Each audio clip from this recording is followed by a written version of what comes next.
A massive 7-foot millionaire athlete sits confined in the back of a police cruiser, his towering frame crammed against the hard plastic seat. He was not taken into custody for the usual scandals that plague professional sports. The truth is far more complex and deeply unsettling. Olden Polynice, a recognized veteran center, was actively stopping unsuspecting drivers on the public highways. He was pulling terrified people over using an emergency flashing light on his luxury vehicle, forcefully demanding obedience while waving a fake law enforcement badge. Why would a man who had earned millions on the hardwood shatter his own reality to play a mock officer in everyday traffic? The secret is buried in one of the most controversial front office decisions in the history of the league. Olden Polynice spent his entire adult life suffocating in the dark, inescapable shadow of the man he was traded for on his draft night, a future global icon named Scottie Pippen. This is not just a standard athletic biography about a terrible business deal. It is a gripping psychological thriller about a deeply fractured mental state, a dramatic downfall born from the unbearable pressure of a legendary mistake. To understand what finally pushed this giant to snap in such a spectacular way, we must look past the flashing lights and travel back to the concrete courts where his desperate fight for survival first began.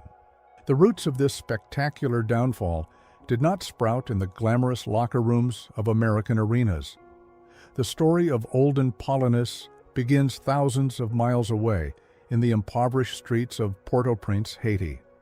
Born into a world where every single day was a desperate fight for basic necessities, the young boy learned early on that life offers no free passes. At the age of 7, his family made a life-altering journey, leaving the Caribbean behind to seek the ultimate American dream. However, the reality of arriving in the United States was far from a fairy tale. They landed in the Bronx, New York, a concrete jungle that was as unforgiving as it was massive. For a young immigrant boy who barely spoke the language, the towering project buildings and bustling streets were terrifying. In the Bronx, weakness was not an option. It was a place where you either learned to stand tall or you were swallowed whole by the harsh environment. Olden Polynice found himself caught between two worlds, struggling to fit in while carrying the heavy expectations of a family that had sacrificed everything for his future. The culture clash was immense. He was a tall, awkward kid with a foreign accent, a prime target for the unforgiving realities of neighborhood streets. But nature had given him a remarkable gift, a rapidly growing frame that soon made him impossible to ignore. Basketball was not just a game for Olden Polynice, it became his invisible armor. The cracked asphalt courts of New York became his sanctuary, the only place where his immense size was an advantage and where the language barrier simply did not matter. On those courts, the game was physical, brutal, and completely merciless. Every rebound was a fight, and every point had to be earned through sweat and sheer force. Olden Polynice absorbed this energy, channeling his fears, his frustrations, and his immigrant struggle into every single play. He realized that the basketball court was a grand stage, and if he performed well enough, he could rewrite his destiny.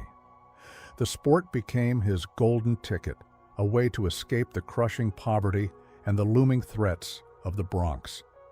But as he channeled his inner anger into athletic dominance, a dangerous seed was planted deep within him. He learned to use intimidation as a daily tool, a mechanism that worked perfectly under the basket, but would later spill over into his life off the court with devastating consequences. Yet, before the darkness crept in, there was a brilliant light of pure potential. The awkward boy from Haiti quickly transformed into a force of nature. Enrolling at the prestigious All Hallows High School, Olden Polynice stepped onto the polished hardwood and immediately changed the gravitational pull of the gymnasium. He was no longer just a tall kid. He was a highly disciplined center who dominated the paint with a terrifying intensity. His high school years were an endless highlight reel of shattered expectations and exhausted opponents. Coaches across the nation started passing around his name in hushed tones. Olden Polynice was not just playing the game, he was destroying the competition, turning every match into a personal statement of power. The local newspapers began treating him like a hometown hero, the Bronx Giant, who was destined to conquer the professional leagues. This undeniable talent earned him a coveted spot at the University of Virginia. College basketball is a totally different beast, a grueling proving ground where many high school legends simply fade away. But Olden Polynice thrived. He embraced the national spotlight, squaring off against the best collegiate athletes in the country and proving that his physical dominance was real. The scouts in the professional leagues were mesmerized. They saw a player with the perfect build, the raw strength, and the aggressive mindset necessary to survive in the toughest league in the world. Olden Polynice was universally projected as a top prospect, a guaranteed franchise-altering center who could anchor a defense for a decade. The whispers of greatness grew into a deafening roar. He was sitting on top of the world, seemingly untouchable. But the higher you climb, the harder you fall. As the highly anticipated 1987 professional draft approached, the pressure became immense. Behind closed doors, powerful general managers were plotting their moves, analyzing every single flaw and making decisions that would alter the course of history forever. Olden Polynice was ready to claim his rightful place among the elite, unaware that his crowning achievement was about to be turned into a lifelong nightmare. He was about to step onto a glittering stage, smile for the cameras, and shake the commissioner's hand, entirely oblivious to the fact that a secret deal had already been struck. A deal that would forever brand him not as a superstar, but as the ultimate consolation prize. And the man waiting on the other side of that historic transaction was about to become a global icon, leaving Olden Polynice in a shadow so cold and deep it would slowly drive him to the absolute edge of reason. The bright, unforgiving lights of the professional basketball stage are designed to illuminate the greatest talents on the planet, but they can also cast the longest, darkest shadows imaginable. To truly comprehend the unraveling of Olden Polynice, we must transport ourselves back to a very specific, monumental evening, the draft night of 1987. The atmosphere in the massive auditorium was electric, thick with anticipation, anxiety, and the distinct scent of millions of dollars about to change hands.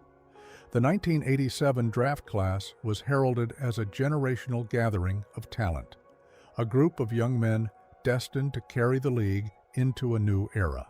Behind the scenes, in the secluded war rooms of team executives, the tension was suffocating.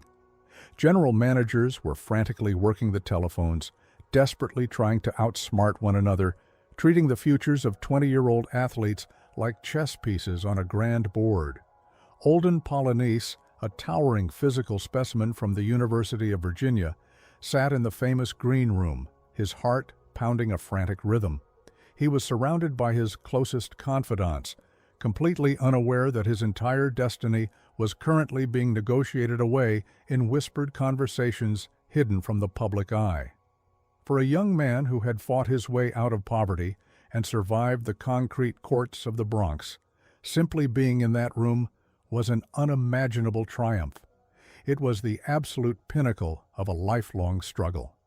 But the professional sports machine is a notoriously heartless beast. It does not care about your personal journey or your childhood struggles. When the imposing figure of the league commissioner finally stepped up to the wooden podium, a heavy silence fell over the massive crowd. The announcement echoed through the cavernous arena. With the 8th overall pick, the legendary Chicago franchise selected Olden Polynice. For a fleeting, glorious fraction of a second, the giant from Haiti had reached the zenith of his existence. He stood up, a massive smile breaking across his face, proudly donning the iconic red and black hat. He was going to a historic city, ready to stand shoulder to shoulder with one of the greatest guards to ever touch a basketball, ready to build a magnificent dynasty. But that triumphant smile was obliterated mere moments later. Before the sweat could even dry on his brow, the devastating news was delivered. A secret, monumental deal had already been finalized in the shadows. The Chicago front office had absolutely no intention of keeping the powerful center. They had orchestrated a massive, franchise-altering trade with the organization in Seattle. Olden Polynice, the young man who had just conquered the world, was unceremoniously packaged and shipped away in exchange for the 5th overall pick. And who was the player chosen with that 5th pick? A quiet, athletic forward from a tiny, unknown college in central Arkansas named Scottie Pippen. In that precise, heartbreaking moment, Olden Polynice ceased to be an individual with a bright, limitless future. He was instantly transformed into a transactional footnote, a human bargaining chip in someone else's master plan. The psychological blow was staggering. Imagine the profound humiliation of being publicly paraded as a highly valued prize, only to be instantly discarded and traded away before you even have the chance to introduce yourself to your new teammates. He was forced to take off the red hat and put on a green and gold one, smiling for flashing cameras while a profound sense of rejection settled deep into his bones. The media immediately descended upon the story, analyzing every single angle of the monumental swap. From that exact night onward, the narrative was permanently set in stone. Olden Polynice was no longer just a highly promising center entering the toughest professional league in the world. He was officially branded as the guy who was traded for Scottie Pippen. It was a devastating label, a heavy tag that he would be forced to drag behind him across every single hardwood floor in the country. That fateful evening did not just determine what city he would play in, it fundamentally shattered his sense of self-worth, planting the deeply toxic seeds of resentment, anger, and a desperate need for control that would eventually consume his entire life. The transition to the Pacific Northwest was supposed to be the glorious beginning of a lucrative professional journey, but for Olden Polynice, it quickly morphed into an isolating ordeal. Arriving in Seattle, a city characterized by its perpetual gray skies and relentless rain, the young center found an environment that perfectly mirrored his rapidly darkening internal emotional state. He was a long way from the loud, aggressive, and familiar streets of the Bronx. The cultural isolation was profound, but the professional reality was even harsher. The passionate fan base in Seattle was highly knowledgeable, loyal, and fiercely demanding. They were acutely aware of the monumental draft night trade, and a significant portion of the public was openly skeptical toward the decision. They had watched their front office trade away a dynamic, high-flying, versatile forward in exchange for a traditional, grinding center whose offensive game was considered rough around the edges. Before he ever played a single professional minute, Olden Polynice was placed under an impossibly powerful microscope, scrutinized not for the player he actually was, but for the transcendent player he had been traded for. The pressure was not just heavy, it was a crushing weight that dictated his every move. Stepping onto the court, the immense speed and physicality of the professional game hit him like a massive freight train. In college, his sheer size and natural athletic ability were more than enough to dominate the paint. But in this elite league, every single opponent was a physical monster, a seasoned veteran who knew every dirty trick in the book. The practices were grueling tests of endurance, and the games were wars of attrition. The coaching staff in Seattle demanded immediate results. They needed him to be a defensive anchor, a relentless rebounder, and a physical enforcer. But the mental toll of the rejection he experienced on draft night was steadily poisoning his confidence. When he missed a crucial rotation or fumbled a pass, The groans from the home crowd felt intensely personal, like thousands of daggers aimed directly at his fragile ego. The local sports talk radio stations were merciless, dissecting his every flaw, constantly questioning his work ethic, and incessantly bringing up the name of the man who was currently flourishing in Chicago. It was a toxic environment for a young man desperate for validation. Inside the locker room, the atmosphere was equally complex and fraught with tension. Professional basketball teams are intricate ecosystems, and rookies must carefully navigate a strict hierarchy. Olden Polynice, masking his deep-seated insecurities with a loud, brash, and aggressive bravado, often clashed with the established culture. He felt a desperate need to prove his worth not just to his demanding coaches, but to himself. This intense desperation often manifested as reckless play on the court and a defensive demeanor during press conferences.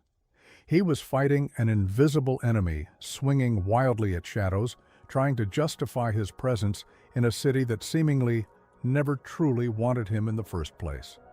The grueling reality of an 82-game season began to slowly wear away at his psychological foundation. The sanctuary of the basketball court, the one place where he had always felt powerful and in control, was rapidly transforming into a terrifying stage of public judgment. He was no longer playing for the pure love of the sport. He was playing to survive an unforgiving narrative that he had absolutely no power to change. The glittering illusion of professional stardom had shattered, leaving behind a cold, harsh reality that would eventually push his mind to the breaking point.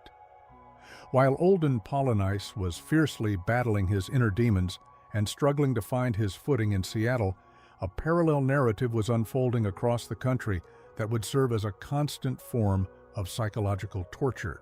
In the vibrant city of Chicago, a basketball dynasty of historical proportions was being meticulously assembled, and at the very heart of this incredible machine was Scottie Pippen, the dynamic, extraordinarily talented forward whom Olden had been traded for on that fateful draft night. As the years slowly progressed, Pippen did not just become a good professional player. He rapidly evolved into a global phenomenon, a superstar who revolutionized his position. He was flying through the air, delivering spectacular plays, locking down the best offensive players on the planet, and helping his iconic teammate secure championship trophy after championship trophy. For Olden Polynice, this spectacular rise to international glory was an agonizing nightmare from which he could never wake up. It birthed a deeply destructive mental condition that sports psychologists might classify as a severe career-long trauma. Imagine the sheer agony of turning on the television in a dark, empty hotel room in the middle of a grueling road trip, only to see the face of the man who took your destined place holding up a massive golden championship trophy while millions of people cheered. Imagine picking up a sports magazine and seeing that same face staring back at you from the glossy cover. This was the inescapable reality for Olden Polynice. He was forced to consume a daily diet of someone else's spectacular triumph. The sports media, always hungry for a compelling narrative, refused to let the connection die. Every single time Olden had a subpar performance, every single time his team suffered a devastating loss, the ruthless reporters were there, shoving microphones into his face, asking the exact same painful questions. Do you ever think about the trade? How does it feel to watch Chicago win another title? These questions were not just journalistic inquiries. They were sharp blades twisting in an open, unhealed wound. The constant, unfair comparisons slowly eroded whatever remained of his athletic self-esteem. To cope with this unimaginable pressure, Olden Polynice developed a massive armor of pure aggression. If he could not be the graceful superstar that the media adored, he would become the absolute toughest, meanest, and most physically intimidating force on the hardwood floor. He embraced the role of the villain, the physical enforcer who would throw hard elbows and relentlessly fight for every single rebound as if his very survival depended on it. But this intense aggression was merely an elaborate defense mechanism, a desperate attempt to seize some control over a narrative that had been stolen from him. The Pippen syndrome became the defining psychological characteristic of his entire existence. It bred a profound resentment toward the league's front offices, toward the privileged superstars, and toward a system that he felt had profoundly wronged him. This burning, unquenchable anger did not vanish when the final buzzer sounded. It simmered beneath the surface, slowly building pressure over thousands of days and nights. He was a massive, incredibly powerful man who felt entirely powerless. This volatile cocktail of deep insecurity, public humiliation, and extreme physical aggression was laying the dark foundation for the shocking events that would eventually destroy his reputation. The unforgiving nature of professional basketball is that it rarely affords a player the luxury of grieving a lost opportunity. For Olden Polynice, the disappointing stint in the Pacific Northwest eventually came to an unceremonious end, launching him into the chaotic existence of a professional journeyman. When the front office finally decided they had seen enough, he was shipped down the western coastline to the sprawling metropolis of Los Angeles. However, he was not heading to the glamorous side of the city. He was sent to the Clippers, a franchise that was widely considered one of the most dysfunctional organizations in the sporting world at that time. For a young athlete already battling severe confidence issues and carrying the psychological baggage of the Scottie Pippen trade, arriving in a locker room lacking a winning culture was a recipe for disaster. The Los Angeles environment was filled with immense distractions and an overwhelming sense of superficiality that deeply clashed with his gritty upbringing in the Bronx. He was a massive physical specimen looking for a true home, but instead he found himself in a transient holding cell, surrounded by other talented but misplaced athletes trying desperately to secure their next contract. The emotional detachment began to set in, transforming him into a hardened mercenary. After his brief and turbulent time in California, the league's relentless machinery churned once again, spitting him out in the industrial heartland of Michigan.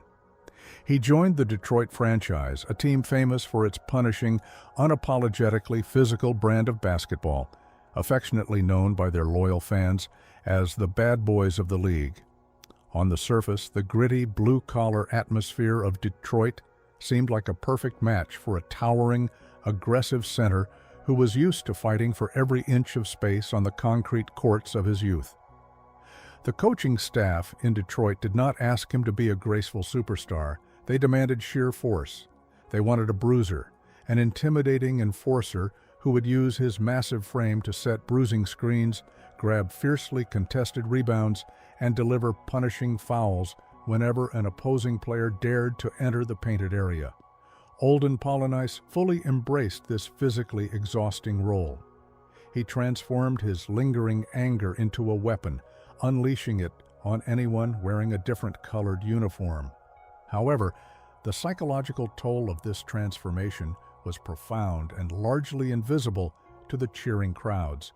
By fully accepting the role of the league's designated villain and an expendable enforcer, he was entirely abandoning the glorious dreams he had held on that fateful draft night. He was no longer the highly touted talent.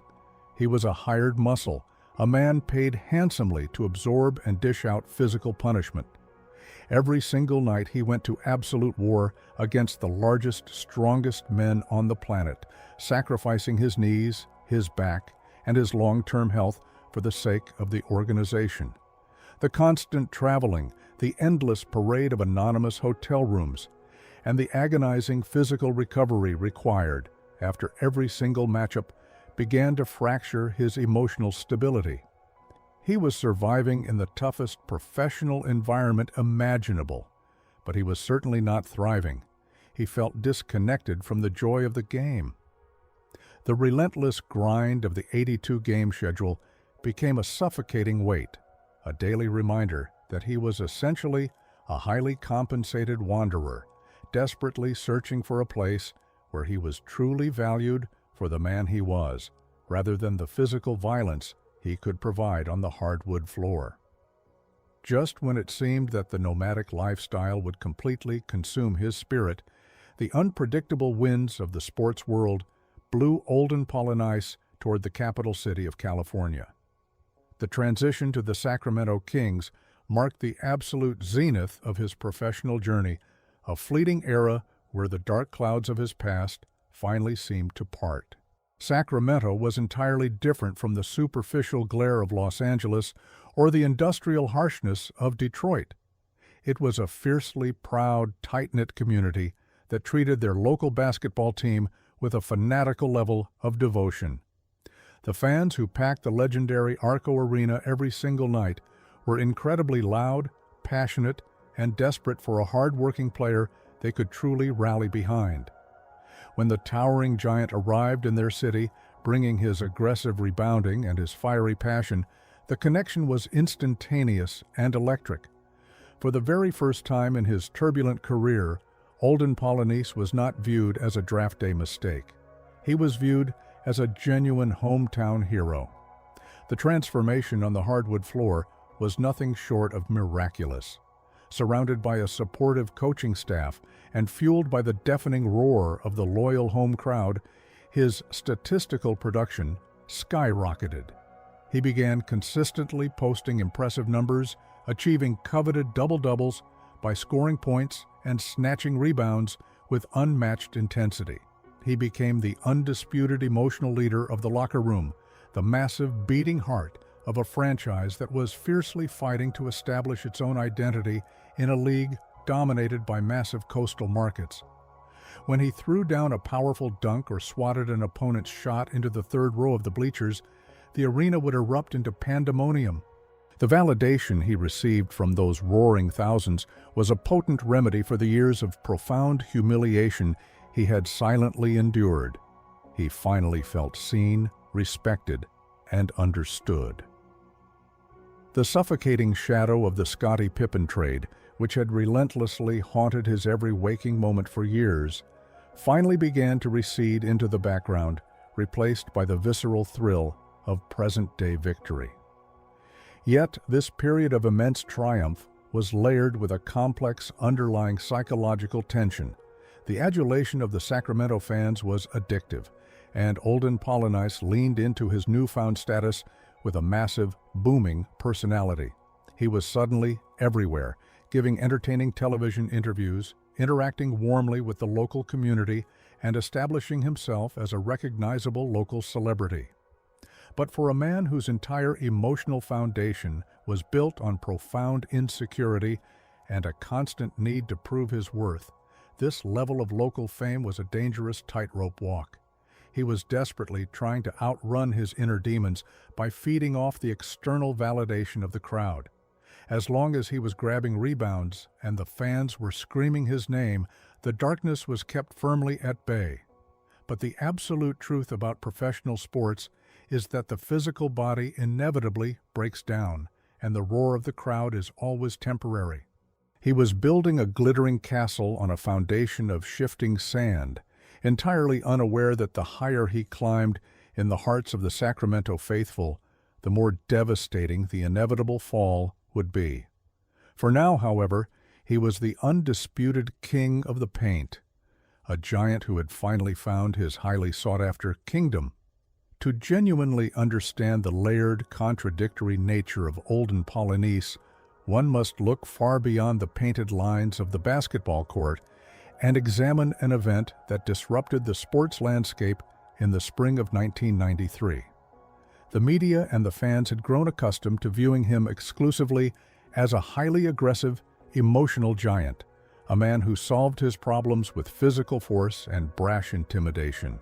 But hidden beneath that gladiatorial exterior was a man carrying the heavy, painful historical trauma of his birthplace. While he was earning millions of dollars grabbing rebounds in brightly lit American arenas, his home country of Haiti was engulfed in a devastating crisis. Thousands of desperate refugees were fleeing unimaginable conditions, taking to the treacherous ocean in fragile boats, praying for a chance at survival on American shores. Instead of finding a safe haven, these vulnerable people were being intercepted, forcibly detained in harsh conditions, and aggressively turned away by the authorities. For Olden Polynice, the stark contrast between his life of immense privilege and the unimaginable suffering of his people became an unbearable psychological weight. In an act of stunning defiance that shocked the conservative professional sports establishment, the towering center made a monumental, deeply dangerous personal decision. He publicly announced that he was initiating a strict, uncompromising fast to protest the political treatment of the Haitian refugees. This was not a carefully orchestrated public relations stunt designed to simply raise mild awareness.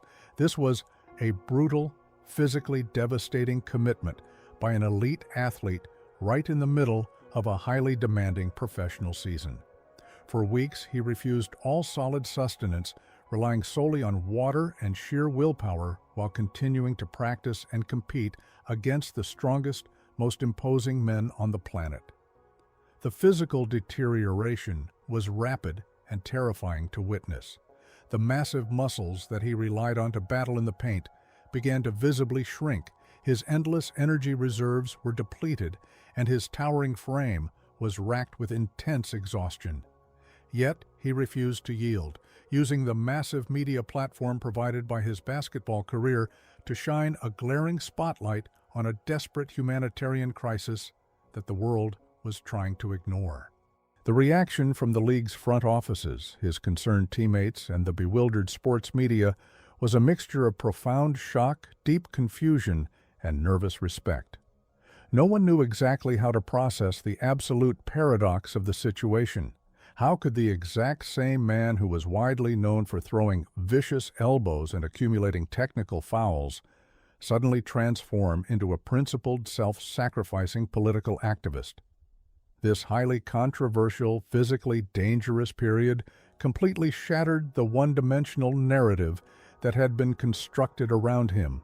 It revealed a man of boundless empathy and agonizing conviction, a giant whose heart was quite literally breaking for the suffering of others. But it also highlighted a concerning, volatile aspect of his personality, an absolute willingness to push himself to extreme, highly dangerous limits, ignoring all rules, boundaries, and concerns for his own well-being in pursuit of what he believed was right. This intense radicalism, this refusal to conform to the expectations of authority, was a deeply admirable trait when applied to a humanitarian crisis.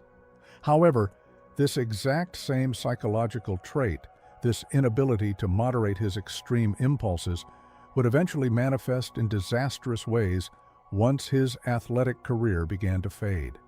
The protest proved that Olden Polynice was capable of immense sacrifice, but it also proved that he was a man completely driven by a fierce, uncontrollable inner fire that could very easily consume him whole. The glittering allure of professional sports often masks the harsh realities of an aging physical body. For Olden Polynice, the inevitable decline of his once dominant athletic prowess coincided with a highly publicized move to one of the most rigidly structured environments in the basketball landscape, Salt Lake City, Utah. Leaving behind the fiercely loyal fan base of Sacramento, where he was treated like a conquering king, he found himself thrust into an incredibly demanding, no-nonsense system. This franchise was orchestrated by a legendary, notoriously strict head coach who demanded absolute perfection and total emotional restraint. The Utah organization was not built on flashy plays, unpredictable emotional outbursts, or individualized heroics. It was a precise, meticulously calculated machine, fundamentally built around a legendary duo who executed the exact same fundamental plays with a ruthless, almost mechanical efficiency. In this highly disciplined locker room, every single player was expected to conform strictly to the established hierarchy, leaving their personal egos entirely at the door before lacing up their sneakers. for a towering, deeply emotional giant who had spent his entire professional life masking his profound internal insecurities with loud bravado and raw physical aggression. This new, regulated environment felt like a suffocating straitjacket. He was no longer the massive, beating emotional heart of a desperately striving team. He was simply an aging role player expected to quietly execute complex defensive schemes and set bruising screens without ever daring to demand the spotlight. The cultural and professional transition was profoundly jarring and physically agonizing. The thousands of miles accumulated from over a decade of brutal, punishing physical battles in the fiercely contested painted area were finally catching up to his massive frame. His giant knees constantly ached with a dull pain. His once explosive leaping ability had significantly diminished, and the immense speed of the younger generation of athletes made him feel incredibly heavy and terribly slow on the polished hardwood. As his highly coveted playing minutes drastically plummeted, he was forced to spend long, agonizing stretches sitting on the cold wooden bench, wrapped in heavy warm-up gear. He was watching the game he had once utterly dominated completely pass him by. This forced inactivity provided entirely too much time for his restless, troubled mind to wander into dark territories. The deafening roar of the home crowd, which had served as an addictive remedy for his psychological wounds, was slowly fading away into a painful whisper, replaced by the echoing silence of his own rapidly fading professional relevance. He was technically a wealthy, highly recognized athlete trapped on a championship-contending roster, yet he felt entirely isolated and profoundly obsolete. The Utah system demanded absolute obedience, quiet professionalism, and a complete suppression of individuality, but Olden Polynice was a man who had always rebelled against strict authority, a deeply conflicted individual who desperately needed to feel large, powerful, and unconditionally respected by his peers and the public. As the strict boundaries of the Utah organization closed in around him, forcing him to shrink his massive personality to fit their conservative mold, the immense internal psychological pressure began to build to highly volatile levels. The deep-seated resentment stemming from the historic 1987 draft night, the lingering Pippen syndrome, and the crushing realization that his physical body could no longer deliver the spectacular results he desperately craved, all merged into a toxic, bubbling emotional cauldron. He was a professional gladiator whose absolute best days were firmly in the rearview mirror, desperately searching for a new, powerful way to assert his dominance and reclaim his fading identity in a world that was rapidly moving on without him. This immense unexpressed frustration was setting the perfect stage for a psychological fracture that would soon spill out from the controlled confines of the basketball arena and onto the unpredictable public streets. To truly comprehend the bizarre events that were about to completely derail Olden Polynice's life, we must dive deep into the incredibly complex, often heartbreaking psychology of an elite athlete slowly losing their grip on their defining status. What exactly happens inside the mind of a towering, famous millionaire when the stadium lights finally begin to dim? For nearly his entire conscious existence, from the harsh asphalt courts of the Bronx to the most luxurious arenas across the country, Olden Polynice's entire sense of self-worth was intrinsically tied to his immense physical intimidation and his absolute authority on the basketball court. When he stepped into the painted area, he was an absolute titan, a feared enforcer who could dictate the entire flow of reality through sheer size and aggressive force. But as his incredibly lucrative career in Utah began to sputter and quietly fade, that powerful authority rapidly evaporated into thin air. He was suddenly confronted with a terrifying, entirely unfamiliar reality. He was becoming just another exceptionally tall, aging man in civilian clothes. The intense daily adrenaline rushes that he had relied upon to suppress his deep-seated insecurities were suddenly withdrawn, leaving him in a severe state of psychological withdrawal. The transition away from peak athletic performance is notoriously difficult for any professional, but for someone carrying the unhealed trauma of constant public comparison and historic rejection, it was devastating. The protective, aggressive armor he had so carefully constructed over the decades was beginning to crack, exposing the deeply vulnerable young man who had been so brutally traded away on that fateful draft night. He found himself desperately craving the immediate respect, the profound fear, and the unquestioned deference that his basketball uniform had magically provided him for so long. If he could no longer dominate opposing centers under the glaring lights of the professional hardwood, his troubled mind aggressively sought out an entirely new arena where he could exercise absolute control and demand immediate submission from those around him. This desperate search for a replacement form of power led him down an incredibly dark, delusional path. The concept of authority became a dangerous obsession for him. In the highly privileged bubble of professional sports, elite athletes are often treated as living deities, exempt from the normal rules that govern everyday society. They are routinely given VIP treatment, escorted by heavy security, and showered with unearned perks, including highly sought-after honorary items from local organizations. For Olden Polynice, a man whose entire athletic identity was actively crumbling into dust, these small, superficial symbols of power took on a disproportionate, unhealthy significance. He began to cling to the illusion of authority, convincing himself that his status as a famous athlete inherently granted him the right to police the behavior of normal citizens. The dangerous combination of his massive stature, his deep-rooted anger toward a system that he felt had discarded him, and his desperate need to feel important again, created a ticking psychological time bomb. The boundary between the highly aggressive reality of the professional basketball court and the completely structured legal reality of the outside world became hopelessly blurred in his mind. He was no longer thinking like a rational professional.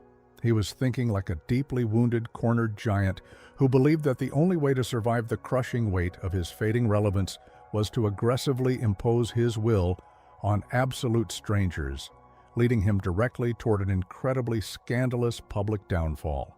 The simmering psychological pressure that had been building inside Olden Polynice for years finally exploded into full public view in a spectacularly bizarre manner. On the afternoon of September 13th in the year 2000, the towering basketball player found himself navigating the dense traffic of a busy California highway. What should have been a completely forgettable afternoon drive rapidly mutated into a highly surreal scene straight out of a bizarre Hollywood thriller. A minor vehicular dispute, a perceived slide on the road, a sudden lane change, the kind of everyday annoyance that thousands of commuters brush off, became the breaking point for the deeply troubled giant.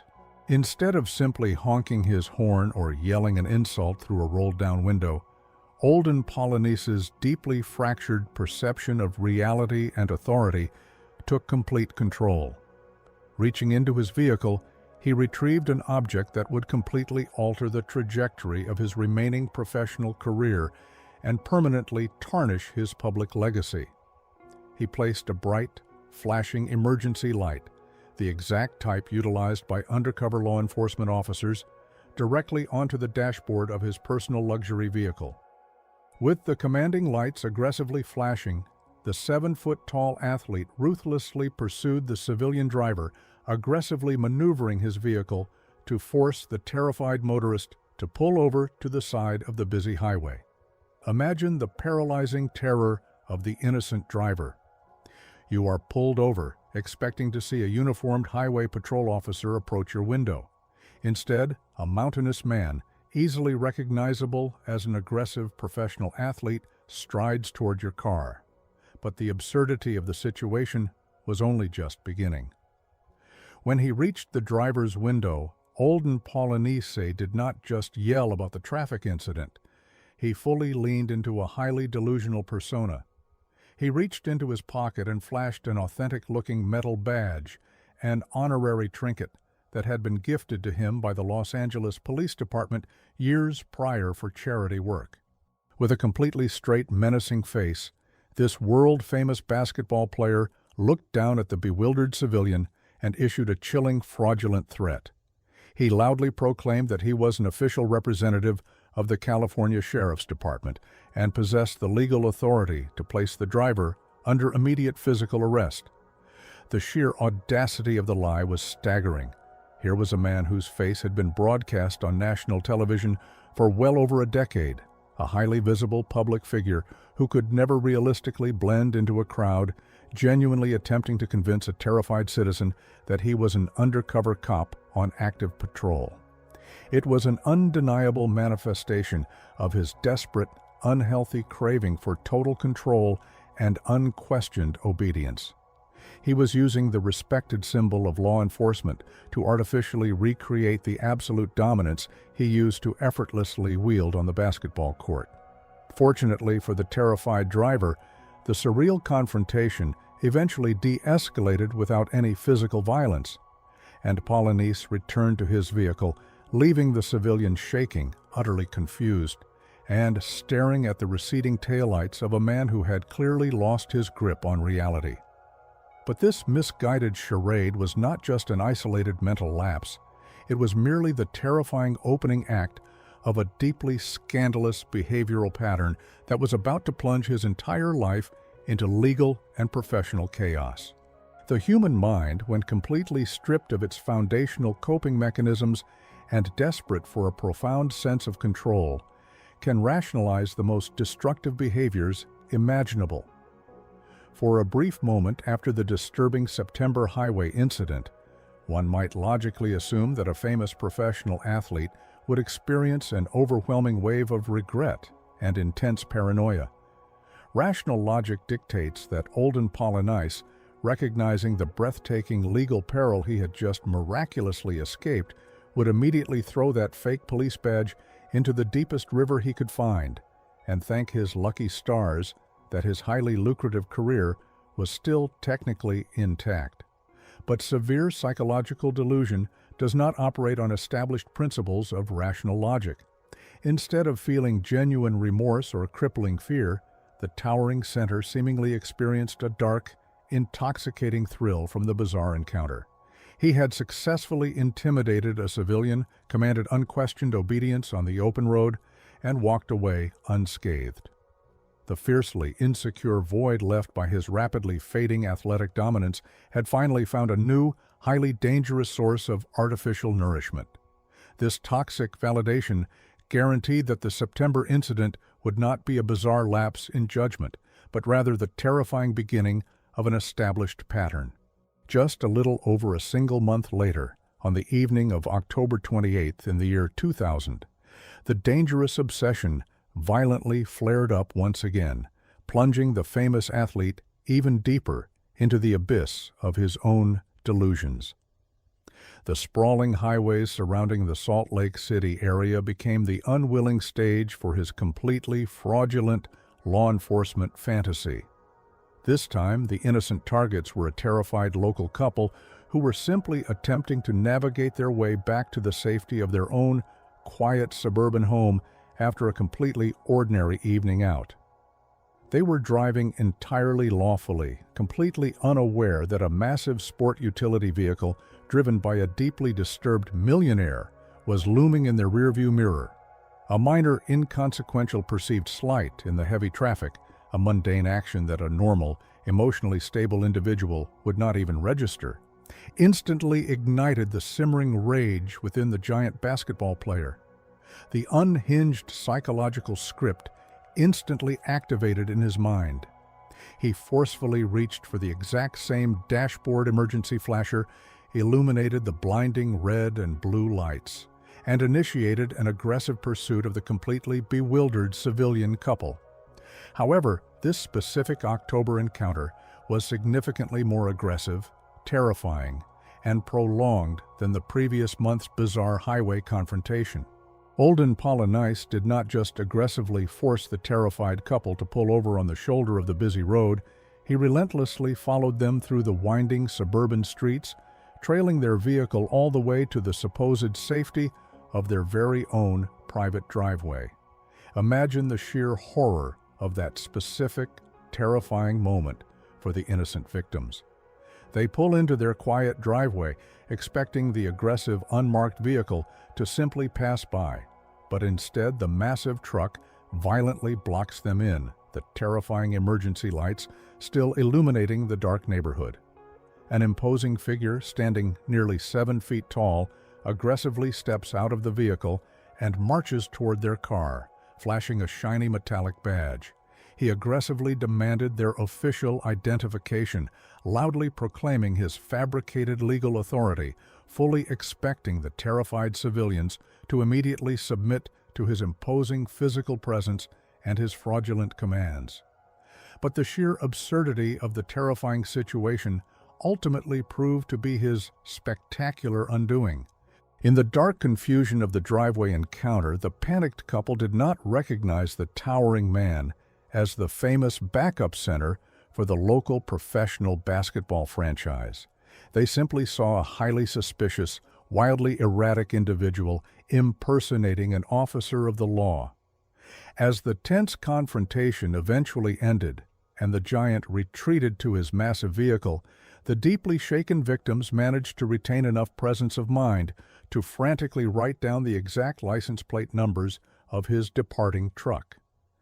That single, desperate act of civilian self-preservation firmly set the unforgiving legal gears into immediate motion, ensuring that the delusional double life of Olden Polynice was about to be spectacularly dragged into the harsh light of public reality.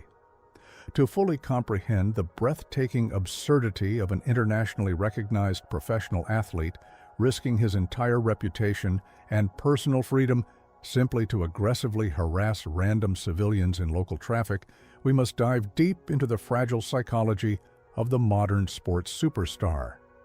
The perplexing question that completely baffled the national media, infuriated his coaches, and confused millions of dedicated fans was painfully simple. Why? Why would a highly successful man who seemingly possessed absolutely everything actively pretend to be a standard, blue-collar police officer? The highly complex answer has absolutely nothing to do with a genuine desire to enforce municipal traffic laws, and absolutely everything to do with a desperate addiction to power, a profound loss of personal identity, and the dangerous artificial bubble in which elite athletes are permitted to exist. Olden Polynice was a massive, physically intimidating man who was actively losing his grip on the one single arena where his immense size commanded unquestioned, universal respect. The polished hardwood floor of the basketball court had always been his sanctuary, his undisputed kingdom, but as his physical abilities rapidly faded and his playing minutes drastically vanished, that kingdom was forcefully being stripped away from him. In the highly exclusive realm of professional sports, elite athletes are frequently insulated from the normal consequences of their personal actions. They are surrounded by an army of highly paid handlers, dedicated public relations experts, and accommodating team fixers whose entire professional existence is dedicated to shielding the star players from the harsh realities of the outside world. This constant sycophancy naturally breeds a dangerous, deeply ingrained sense of total entitlement and a distorted view of personal authority. For years, Olden Polynice had been treated as if he were completely above the standard rules of society. He was routinely granted exclusive access to restricted areas, aggressively protected by dedicated security teams, and enthusiastically gifted prestigious, unearned honorary items by deeply starstruck local organizations. The shiny Los Angeles Police Department badge that he aggressively wielded during his highly bizarre traffic stops was originally intended to be a harmless, purely symbolic token of civic appreciation for his participation in local community charity events. It was a decorative souvenir, a meaningless trinket meant to sit quietly on a dusty shelf in a massive mansion.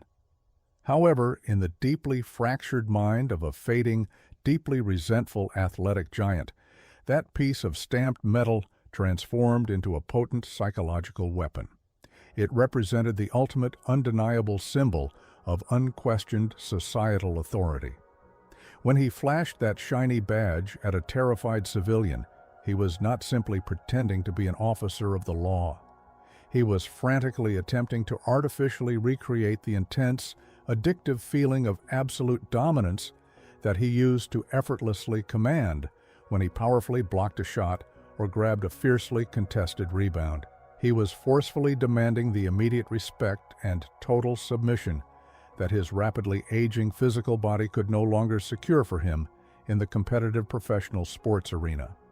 The highly misguided charade was a deeply tragic manifestation of an incredibly massive ego desperately fighting for its very survival.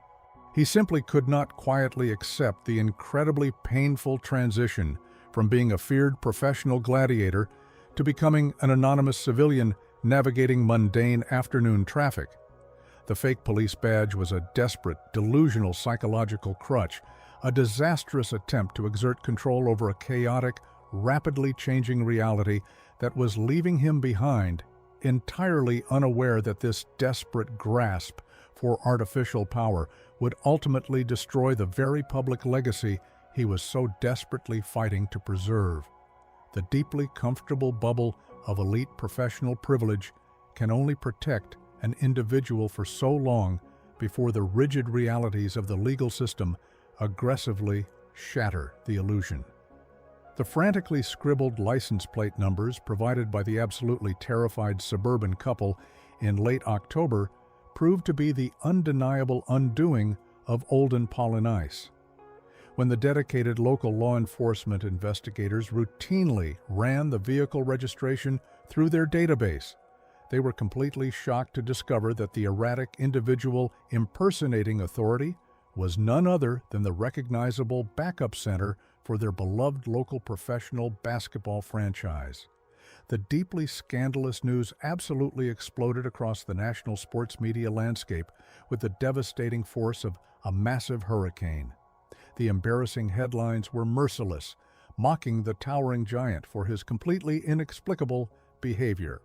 The humiliating revelation completely stripped away any remaining facade of professional dignity, instantly transforming a once feared athletic competitor into a bizarre national punchline. By December of the year 2000, the crushing weight of the official legal system came forcefully crashing down upon his massive shoulders. He was formally charged with multiple serious counts of impersonating authority, a serious legal offense that carries the highly realistic threat of severe penalties. The towering, physically imposing giant was forced to painfully trade his brightly colored team uniform for the grim atmosphere of a municipal courtroom. Standing before a stern judge, entirely stripped of his athletic armor and his completely fraudulent authority, he was absolutely forced to publicly confront the sheer absurdity of his destructive actions. In a humiliating, highly publicized legal proceeding, he ultimately pleaded guilty to the serious misdemeanor charges, receiving a highly restrictive probationary sentence, mandated community service, and significant financial penalties. The man who had desperately sought to aggressively command authority over completely innocent civilians was now entirely subjected to the strict, uncompromising authority of the state. But the significant legal repercussions were only a minor fraction of the total devastation. The professional reaction from his conservative, traditional employers was utterly swift and incredibly severe. The Utah franchise, an organization entirely built upon the foundational principles of strict discipline, quiet professionalism, and absolute team harmony, was profoundly embarrassed by the bizarre public circus surrounding their backup center. The legendary head coach, a man who possessed absolutely zero tolerance for selfish distractions or off-court antics, was reportedly completely disgusted by the entire surreal situation. The team organization immediately levied a massive internal suspension and issued a heavy financial fine, publicly distancing themselves from his highly toxic behavior. The locker room, once a sanctuary of professional brotherhood, became incredibly cold, deeply alienated, and completely unwelcoming. His highly respected teammates simply did not know how to interact with a man who exhibited such profound psychological instability. The deeply tragic irony was absolutely complete. In his desperate attempt to artificially demand respect and authority on the public highways, Olden Polynice had completely, irreversibly destroyed the very last shreds of genuine respect and professional credibility he possessed within the very league that had defined his entire existence. The spectacular fall from grace was absolute, public, and entirely self-inflicted. The absolute tragedy of an incredibly massive, deeply insecure ego rapidly spiraling completely out of control is that it absolutely refuses to learn from its previous mistakes. Even after the profound public spectacle of the fake police badge incidents, the courtroom appearances, and the incredibly harsh disciplinary actions handed down by his utterly embarrassed employers, the raging fire of resentment burning deeply inside Olden Polynice was completely unextinguished. Instead of utilizing the probationary period to quietly reflect on his deeply concerning behavior and seek the extensive professional psychological help he desperately required, he allowed his simmering rage to completely consume him. By the sweltering summer months of the year 2001, his once highly celebrated professional basketball career was officially hanging by the thinnest of threads. The highly conservative front offices across the entire league were already extremely hesitant to offer a guaranteed contract to an aging center with a heavily documented history of severe psychological instability. He desperately needed to project an image of absolute calm, mature reliability, and profound, quiet professionalism. Instead, he completely destroyed whatever minuscule fraction of professional goodwill he still miraculously possessed in a highly intense outburst in what should have been the most peaceful environment imaginable. The deeply surreal, highly destructive event occurred in early July of 2001, fundamentally shifting the narrative from bizarre traffic stops to a severe lack of personal control. The setting was an incredibly exclusive, highly manicured, completely tranquil suburban golf course, a sprawling sanctuary specifically designed for quiet recreation and absolute relaxation. It is a place where highly privileged individuals go to entirely escape the crushing pressures of the demanding outside world. But for Olden Polynice, a man carrying a massive invisible backpack filled with decades of profound professional rejection, intense media scrutiny, and unhealed psychological wounds, there was absolutely no escape from the relentless demons haunting his fractured mind. The peaceful atmosphere of the luxurious golf club was instantly shattered by a mundane, accidental occurrence that happens thousands of times a day on courses across the entire world. A stray, highly erratic golf ball, hit by a completely innocent amateur player in a different group, forcefully sailed through the warm summer air and landed entirely too close to the towering, deeply agitated basketball player. In the universally accepted etiquette of the sport, this is simply an honest mistake, usually resolved with an apologetic wave from a distance and a quick, polite acknowledgement. However, in the profoundly distorted psychological reality of Olden Polynice, this innocent sporting accident was instantaneously interpreted as a massive, deliberate, personal attack on his absolute authority and his physical safety. The incredibly dangerous, uncontainable rage that had been actively simmering just beneath his skin instantly boiled over into an intense physical altercation. The massive, incredibly imposing 7-foot-tall athletic giant, a man whose sheer physical dimensions and raw muscular power were specifically honed to aggressively battle the strongest men on the planet inside the painted area, completely lost his fragile grip on civilized reality. He aggressively charged across the perfectly manicured green grass, his face contorted in unadulterated fury, and forcefully confronted the completely bewildered amateur golfer. The incredibly tense verbal altercation rapidly escalated, crossing the line into a severe physical confrontation. The towering athlete aggressively engaged the significantly smaller civilian, entirely throwing away his absolute last remaining chance at professional redemption over a completely meaningless, entirely accidental sporting mishap. When the deeply shocked local authorities inevitably arrived at the highly chaotic scene, the undeniable reality of the situation finally settled over the entire sports landscape. This was no longer just a profoundly strange individual acting out a bizarre law enforcement fantasy. This was a deeply troubled man who could not fundamentally control his intense impulses in normal societal situations. As the highly embarrassing news of the severe golf course confrontation rapidly spread across the national media networks, the powerful general managers of the professional league simultaneously crossed his once prominent name off their heavily guarded roster lists. The absolute point of no return had been officially crossed. The massive doors of the elite professional basketball world were violently slammed completely shut in his face, leaving him entirely alone to face the devastating ruins of his once glorious athletic legacy. The agonizing psychological torture of a completely banished elite athlete does not usually occur under the bright lights of the national arenas, but rather in the deeply depressing shadows of profound professional irrelevance.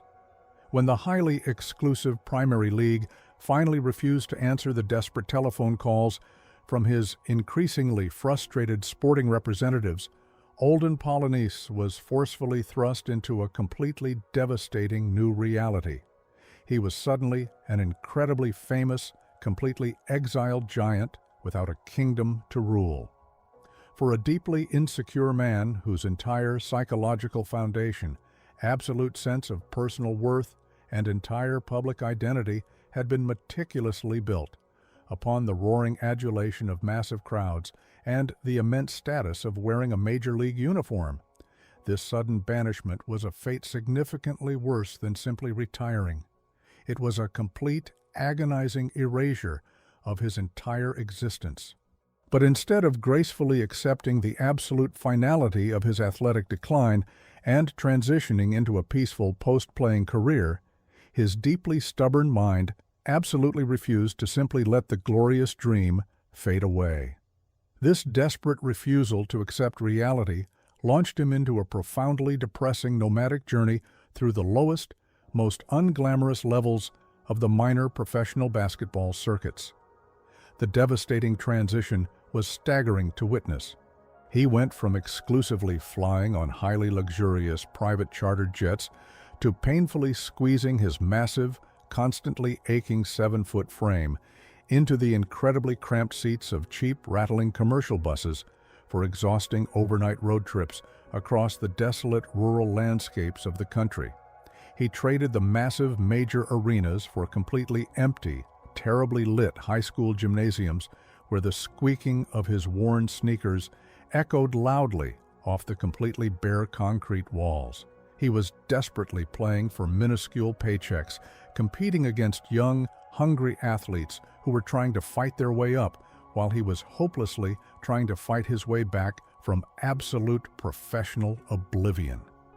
This exhausting minor league chapter was not driven by a pure love for the fundamental game of basketball. It was driven by a paralyzing terror of facing the quiet, anonymous reality of a normal, everyday life.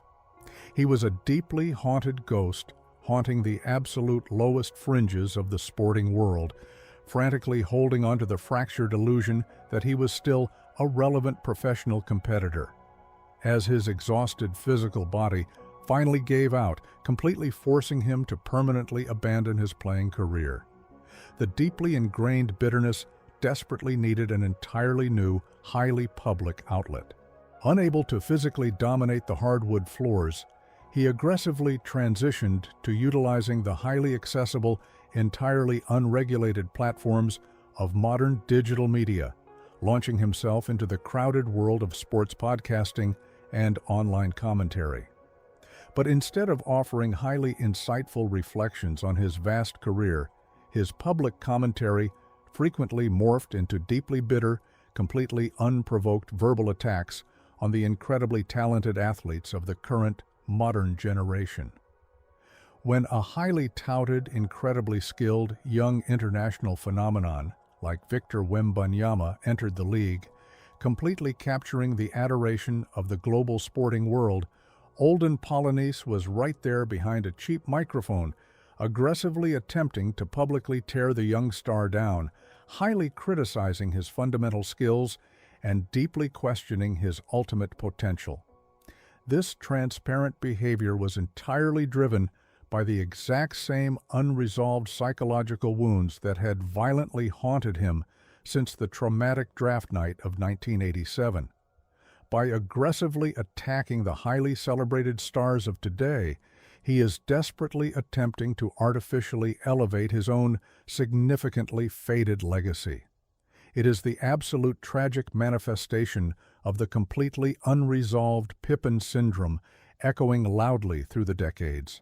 He is no longer aggressively wielding a fake police badge on a busy highway, but he is still desperately demanding absolute respect and total submission from a sporting world that has completely moved on without him. When the heavy final curtain completely falls on the deeply chaotic professional saga of Olden Polynice, the ultimate historical verdict is incredibly complex and utterly devastating. How exactly will the massive history books of professional sports ultimately remember this towering, physically imposing giant?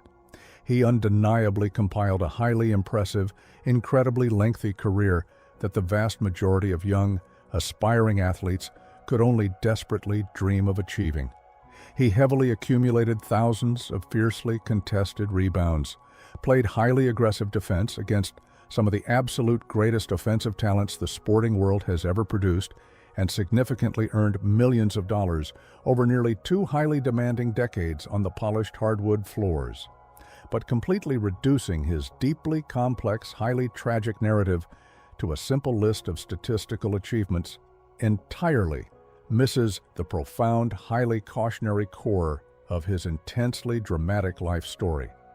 The absolute truth is that Olden Polynice was a highly talented man who was completely defeated, not by the highly skilled opponents he violently clashed with on the basketball court, but by the incredibly dark, relentless demons that constantly resided within his own deeply fractured mind. He was an absolute tragic hostage to his own massive ego. The highly infamous draft night trade for Scottie Pippen in the summer of 1987 certainly inflicted an incredibly deep psychological wound, permanently branding him with an inescapable public label. But it was his complete inability to emotionally process, fundamentally accept, and healthily move past that profound initial rejection that ultimately poisoned the entire remaining trajectory of his highly public existence. Instead of utilizing that massive slight as a powerful motivating force to build his own uniquely celebrated legacy, he allowed the dark seeds of deep resentment and absolute paranoia to completely take root in his soul. He spent his entire highly lucrative adult life aggressively fighting entirely invisible battles, desperately demanding total submission from a highly complex society that he fundamentally refused to understand. His highly bizarre descent into completely fabricated law enforcement authority, waving shiny fake badges at completely terrified civilians on busy public highways, was not merely an incredibly strange tabloid footnote. It was the absolute tragic culmination of an incredibly wealthy, globally recognized athlete entirely losing his fundamental connection to civilized reality. It was a deeply desperate cry for absolute control from a giant who felt entirely powerless inside his own highly celebrated life.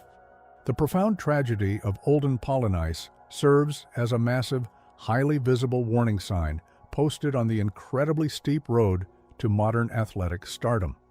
It forces the heavily invested audience to directly confront the highly uncomfortable dark side of global fame. The highly compelling question that completely lingers long after his incredibly chaotic story is told is not about his physical abilities or his rebounding statistics. It is a profoundly deep, highly troubling question about the sheer human cost of the modern sporting machine. What is the absolute ultimate price of global athletic fame, and what truly happens to the fragile human soul when the massive, incredibly bright stadium lights finally go entirely dark, leaving you completely alone with the terrifying monsters you created simply to survive the game?